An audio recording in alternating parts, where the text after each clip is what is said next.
right, the Knicks were able to come back and win game three with Cat going for 20 in the fourth.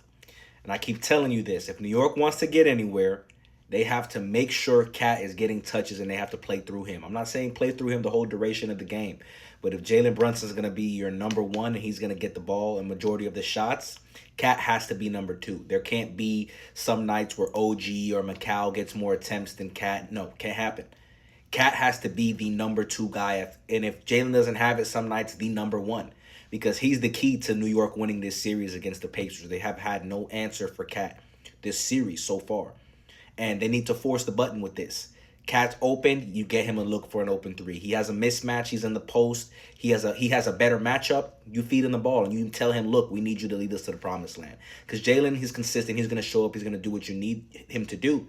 But the X factor, the difference maker in this series is Cat. It's Cat hands down. Because if he shows up and he plays how he played last night and in game one, New York can win this series and legitimately get to the NBA Finals. They just have to see it that way.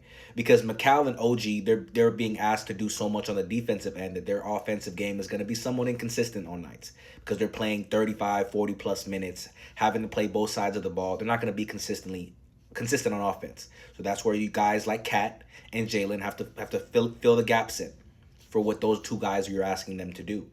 And then Josh Hart coming off the bench, being the rebounding presence, playmaker at times, and just filling in when you need him to, a really good glue guy.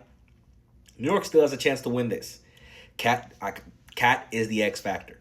Force feed Cat, make sure Cat is playing well. Do whatever you can do to get Cat in a rhythm, to get him going. Because he gets going, Jalen gets going. That's a hard two punch to stop. And you can legitimately beat the Pacers. They just have to see it. So I hope New York wins tonight and they come and tie this series back and make it an even more interesting series, because I don't want to see Indiana go up 3-1, because then the excitement is kind of gone at that point. But hopefully New York's able to pull this through and we get some more interesting basketball to watch. We'll see what happens.